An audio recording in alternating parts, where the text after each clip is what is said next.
Alright YouTube, so we're back, of course, Final Fantasy VII, we're talking about it, the usual stuff. So today we're making the video that I wanted to make the other day, initially, but I felt like making the Elden Ring Easter egg video first.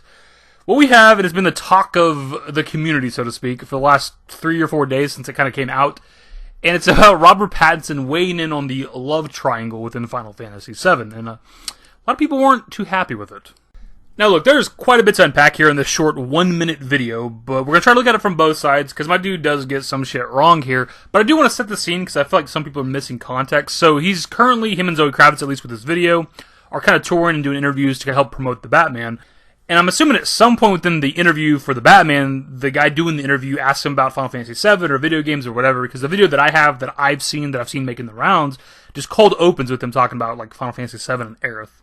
Also, quick side note away from the video, the Batman coming out in like 3 days, March 4th, dude, super looking forward to it. Robert Pattinson's a fantastic actor, and with stuff like this, and just in general, people always hang Twilight over his head. The guy's gone on to prove himself in so many other movies that Twilight is an afterthought at this point. If you're still bringing up Twilight when you're talking about Robert Pattinson, grow up. Like, move on. Anyways, I'm assuming this interviewer brought up Final Fantasy VII because it made the rounds like a year and a half or so ago whenever he was doing interviews for Tenet, and GameSpot asked him what his favorite video game was, and he mentioned Final Fantasy VII, and Aerith being his first love, and like her death was one of the few moments like in his life that he's actually cried.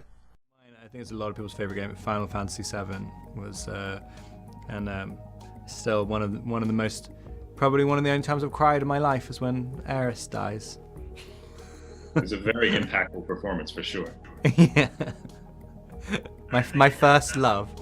So that moment when it came out endeared Robert Pattinson to a lot of the Final Fantasy VII community because he didn't speak out of turn, and he spoke briefly. Just, you know, Aerith was his first love, I guess, first crush, video game crush, whatever.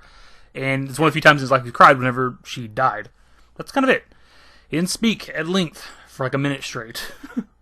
There's no real great way to segue into this, so we're just going to play the video really quickly. It's, again, about a minute long, and then we'll talk about it afterwards.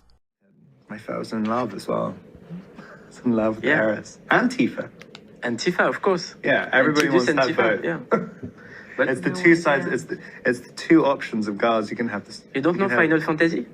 No. It's the best. It's a love triangle where Aerith or Aerith, depending on what version of the game you have, it's sometimes mistranslated. Like, she's like the really kind girl who has that has superpower. It's like to like heal everyone and like make the world a better place. Poor women, we have to heal everyone. And then Tifa's like this like sexy little thing who's like a thief and stuff. She wears a short skirt, and you're like, I can't decide. And then Aerith This is crazy. And Aerith, right at her peak, gets killed. This is how every guy like figures out what love is. And then that's the ideal woman, and it never gets any, Either the one that's going to heal everything or the one in the short skirt. These are the options. Oh my god. This is the problem with the world. I wrote a blog post a while ago about why I f***ing hate video games. Because this is what it does. It appeals to like the male fantasy.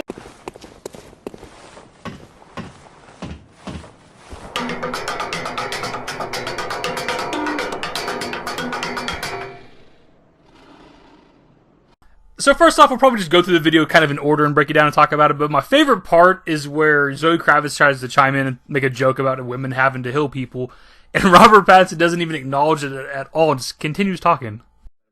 Poor women, we have to heal everyone. And then Tifa's like this like... So first off, we gotta give props to the guy, because he knew the difference between Aerith and Aerith, and that there was a translation issue. It is by no means like some deep knowledge when it comes to Final Fantasy VII, but if you only ever played the original game back in the day, your copy of your game had her default name as Aerith. That's all you would know or should know, unless you seek out more Final Fantasy VII information or seek other things within the FF7 compilation. So clearly he's done some level of research. Even the booklet back in the day had her name as Aerith, so it wasn't even just like an in-game translation issue. Like, it was completely what everybody thought her name was back then, unless you knew otherwise. So, again, I gotta give him a little bit of props. But Aerith or Aerith, depending on what version of the game you have, it's sometimes mistranslated. I think what a lot of people seem to just be blatantly overlooking is the fact that he's not there to talk about Final Fantasy VII. He came there to discuss the Batman. Probably wasn't planning on having to get some sort of synopsis on FF7. He didn't know what the interviewer was going to ask him. So he's kind of just riffing, right? It's off the top of the head. We also don't know how much of a gamer he actually is. He says Final Fantasy VII is his favorite game, but he does get several things wrong in that brief speech he gives. We don't know when the last time was that he even played it, how many times he's ever played Final Fantasy VII in his life. So many things that are unknown. Anyways, moving on from there, I think his brief synopsis of Aerith is perfectly fine. He just says she's like the kind, sweet girl that has superpowers. Superpowers isn't exactly the right word. It is a Final Fantasy game. It's just magic. But he says that like she heals people, tries to make the world better. I see nothing wrong with that explanation. Like, she's like the really kind girl who has superpowers, like to like heal everyone and like make the world a better place. Sadly, from there, we do have to drift into the part where he does talk about Tifa, and that's where a lot of people have the problems, because he does give a pretty shit description of one of gaming's like most iconic female characters. I mean, Tifa's like this like sexy little thing who's like a thief and stuff. She wears a short skirt, and you're like, I can't decide. And that's more or less what people are upset about, is that like description that he gives of Tifa. But the biggest insulting thing that he says through that brief description is him referring to her as a thief, because that is simply untrue. She's not a thief. I can't even recall her still in anything ever within the entirety of Final Fantasy VII compilation. But on top of that, if she was a class of anything, she'd be like a monk, right, in the Final Fantasy series. Everything else he says is completely true. He says that she's sexy, that she wears a skirt, and that you can't decide between her or Aerith. Here's the thing, dude. I've watched a lot of like Let's Plays and stuff of the Final Fantasy series on YouTube, and besides like Maximilian dude and a few other male dudes that I watched a lot of females playing through Final Fantasy VII Remake, for example, and pretty much every one of them depicts Tifa that way. Like, all they're talking about is how hot Tifa is, oh, Tifa kicked me, Tifa crushed me, Tifa beat my ass, etc., etc. Like, even women treat Tifa that way. Now, is that how Tifa is or what she's meant to be? No. Of course, there's more behind the character than what you're seeing surface level. It's kind of the same thing with all the Final Fantasy VII characters, right? A lot of people think that Barrett, for example, is a very racist depiction of black people, right? But if you really dig into FF7 and actually see the story of Barrett, you understand there's so much more to that character. He's so much more complex than he is when he's over the top and being crazy. And look, even if you don't like his description of Tifa, because he kind of gives all the praise to Aerith and just talks about how hot Tifa is, look at the original game, dude. Look at her character model. Her tits are so massive, it would make dead or alive characters blush. And look, do a side-by-side comparison of the CG models for Tifa and Aerith in the original game. I know it's not the best picture of Aerith. Let's just pretend that she's sleeping, but look at the differences here, man. The devs were the ones who decided to put a certain emphasis on the character of Tifa, and it's not just her smile or her personality. Again, her looks are not the only thing about Tifa, but damn near everybody in the community that's at least a Tifa fan talks about how attractive she is, how beautiful she is, how sexy she is. Like, it's not that big of a deal that some guy who's maybe not even that much of a gamer says the same thing. Look, this is not meant to be a video where I'm trying to defend Robert Pattinson for like 8 to 10 minutes, but it seems like this is just a guy that's a fan of Final Fantasy VII, it's his favorite game, but he's maybe not played it that much in his life, or hasn't played it any time recently. Plus, like, throughout most of this interview when he's talking, he's like laughing. He's laughing about half the shit that he says. So who knows how serious it is? I mean, he's explaining it to somebody that's not a video gamer, or at least Zoe Kravitz doesn't play Final Fantasy.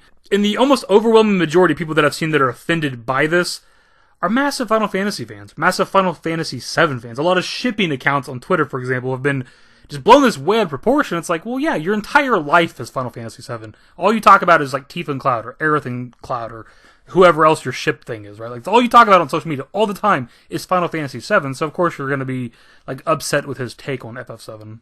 The other actually big part that I wanted to talk about, even though it's here towards like the later end of the video, that kind of compelled me to want to make the video the other day, was people having a problem with like Robert Pattinson and like a person over on Reddit like talking about how video games taught them what love is and how like ridiculous of a concept that is, which I think is fucking stupid. Every guy like figures out what love is, and then that's the ideal woman, and it never gets any.